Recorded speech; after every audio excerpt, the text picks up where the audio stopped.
नमस्कार दोस्तों, स्वागत है आपका आज की हमारी इस हिंदी साहित्य की क्लास में।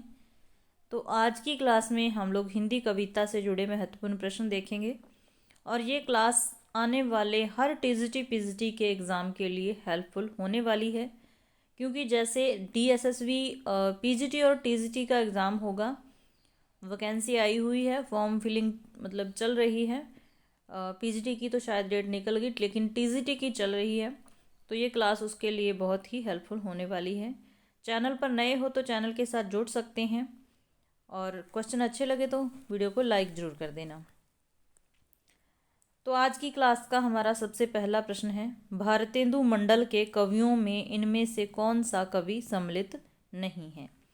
तो आपको ध्यान होना चाहिए कि भारतेंदु मंडल में कौन कौन से कवि शामिल हैं। तो सबसे पहले बात करें तो बद्री नारायण चौधरी प्रेमघन भारतेंदु मंडल के कवि हैं। ठीक है, ठाकुर जगमोहन सिंह भी उनके मंडल के कवि हैं और राधा कृष्ण दास भी उनके अंतर्गत आते हैं, भारतेंदु मंडल के अंतर्गत, लेकिन श्रीधर पाठक नहीं हैं। इसके अलावा आपको और नाम भी मिल सकते हैं, तो ध्यान रखना है। अंबिका दास व्यास भी आते हैं, प्रताप नारायण चौधरी भी आते हैं, 2 चौधरी हो गए। ठीक है, तो यहाँ पर हमारा जो सही आंसर है श्रीधर पाठक। ठीक है, इसके अलावा बद्री नारायण जो चौधरी थे, बद्री नारायण चौधरी प्रेमघन, वो उर्दू में अब्र नाम से कविता करते थे। ध्यान रखना है, ये भी पूछा जाने वाला प्रश्न है।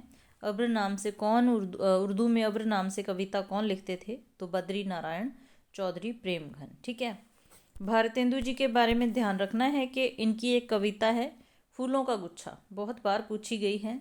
वो खड़ी बोली में है, भाषा पूछ ली जाती है किसी स्पेशल रचना की, तो फूलों का गुच्छा जो कविता है खड़ी बोली में। ठीक है, नेक्स्ट हमारा प्रश्न है, हिंदी का प्रथम राष्ट्रवादी कवि कौन है। हिंदी का प्रथम राष्ट्रवादी कवि पूछा है, तो हिंदी का प्रथम राष्ट्रवादी कवि कौन हो जाएगा, श्रीधर पाठक। कौन हो जाएंगे, श्रीधर पाठक। अगला हमारा प्रश्न है, किस कवि को आधुनिक हिंदी साहित्य का बापू कहा जाता है। तो सियाराम शरण गुप्त, यहाँ पर सही आंसर हो जाएगा सियाराम शरण गुप्त। पावस पचासा सुकवि सतसई का रचयिता कौन है।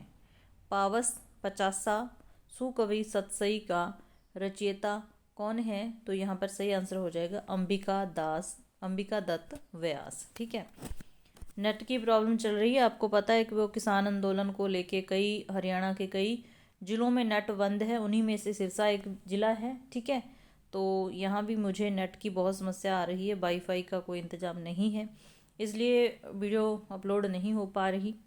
ठीक है, आगे है, इनमें से कौन सा कवि 2 युगों के संधि स्थल पर अवस्थित है। तो कौन हो जाएंगे, भारतेंदु हरिश्चंद्र जी। ठीक है, नेक्स्ट हमारा प्रश्न है, मौर्य विजय का रचयिता कौन है। मौर्य विजय का रचयिता कौन है, तो कौन हो जाएगा, सियाराम शरण गुप्त। ठीक है, नेक्स्ट है, किस कवित्री को हिंदी के विशाल मंदिर की वीणा पाणी कहा गया है। तो यहाँ पर महादेवी वर्मा हमारा सही आंसर हो जाएगा। ठीक है, महादेवी वर्मा। तो इनके बारे में मुख्य रूप से प्रश्न पूछा जाता है कि इनको ज्ञानपीठ पुरस्कार कब मिला। तो आपको ध्यान रखना है 1982 में। किस रचना के लिए मिला, तो यामा पर। इम्पोर्टेंट प्रश्न है, ध्यान रख लेना है।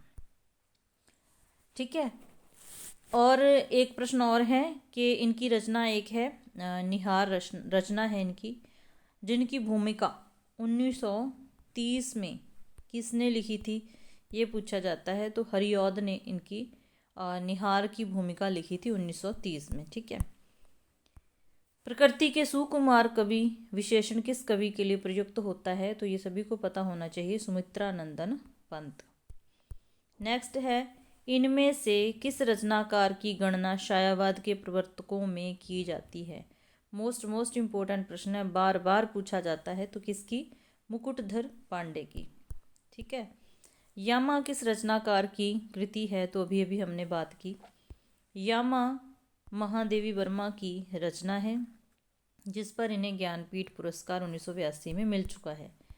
आगे है प्रेम सरोवर, प्रेम माधुरी, प्रेम फुलवारी किस कवि की कृतियां हैं? तो किसकी हैं ये? भारतेंदु हरिश्चंद्र की। ठीक है।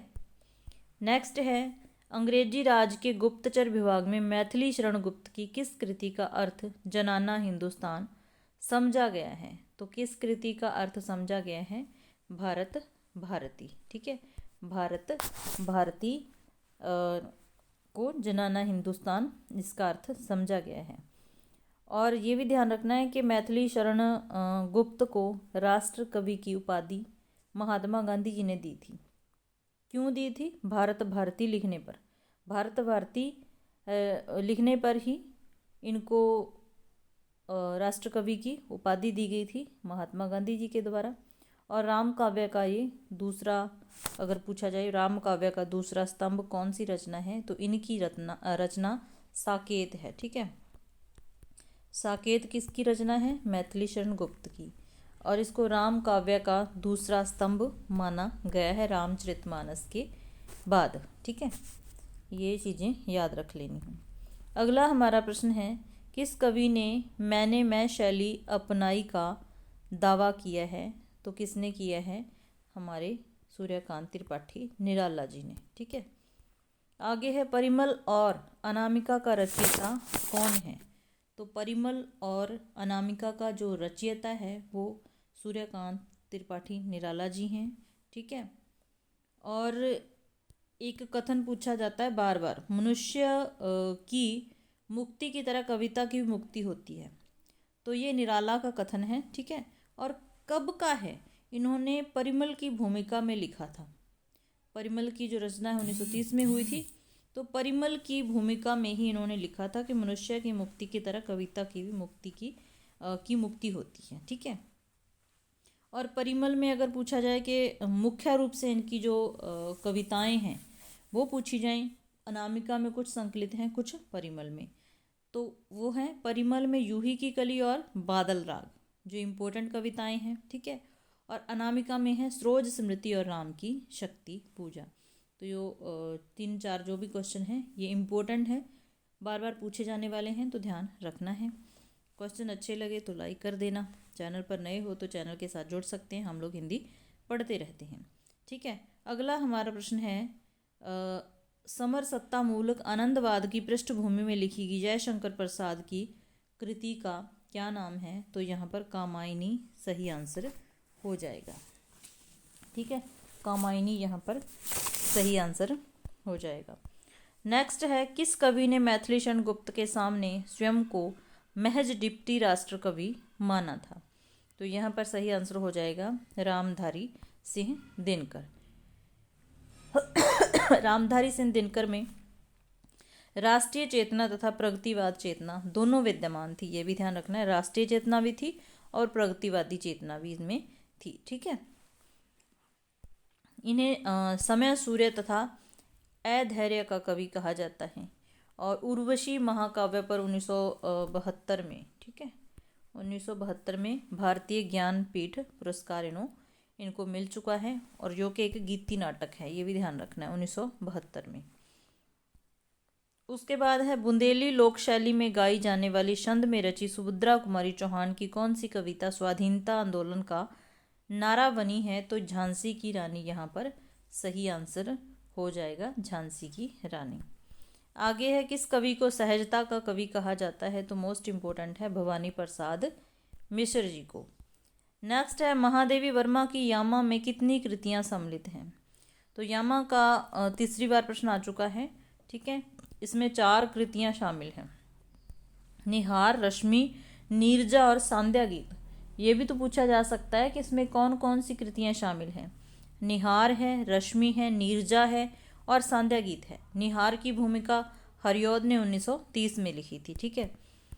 नेक्स्ट है आत्मजयी का रचनाकार कौन है? आत्मजयी का तो कुंवर नारायण यहाँ पर सही आंसर हो जाएगा। ठीक है। नेक्स्ट है ब्रजभाषा की आधुनिक कवि इनमें से कौन है? ब्रजभाषा के आधुनिक कवि, तो जगन्नाथ रत्नाकर सही आंसर हो जाएगा। कैदी और कोकिला रचना किस रचनाकार की है? तो माखनलाल चतुर्वेदी यहाँ पर सही आंसर हमारा हो जाएगा। ठीक है, इनमें से हरिवंश राय बच्चन की रचना कौन सी नहीं है? तो इस क्वेश्चन में मिस्टेक कह सकते हैं आप, क्योंकि हरिवंश राय बच्चन की जो रचनाएं हैं उसमें मधुबाला, मधुशाला, मधु कलश, निशा निमंत्रण सभी हैं, तो यहाँ मतलब कोई आंसर नहीं बनता है। आगे है आंसू की बालिका किस कवि की रचना है? तो सुमित्रा नंदन पंत यहाँ पर सही आंसर हो जाएगा। नेक्स्ट है आधुनिक हिंदी में राम काव्य का लोकप्रिय प्रबंध काव्य कौन सा है? आधुनिक हिंदी की बात हो रही है, तो यहाँ पर साकेत सही आंसर हो जाएगा। ठीक है, मनुष्यों की मुक्ति की तरह कविता की भी मुक्ति होती है, यह कथन किसका है? तो इसकी हम लोग बात कर चुके हैं, किसका है ये? निराला ने कहा है। ठीक है, नेक्स्ट हमारा प्रश्न है उर्वशी के का रचनाकार कौन है? उर्वशी का रचनाकार कौन है? तो यहाँ पर सही आंसर हो जाएगा रामधारी सिंह दिनकर। उर्वशी जयशंकर प्रसाद की भी रचना है, ये भी ध्यान रखना है। नेक्स्ट है चुभते चौपदे और चौखे चौपदे किस कवि की काव्य कृतियाँ हैं? तो किसकी हो जाएंगी? अयोध्या सिंह उपाध्याय हरिऔध की। आगे हैं किस कवि को राष्ट्र कवि की उपाधि से विभूषित किया गया? तो अभी हम लोग इसकी भी बात कर चुके हैं कि मैथिली शरण गुप्त को राष्ट्र कवि की उपाधि से मतलब विभूषित किया गया, और किसके द्वारा? महात्मा गांधी के द्वारा भारत भारती लिखने पर।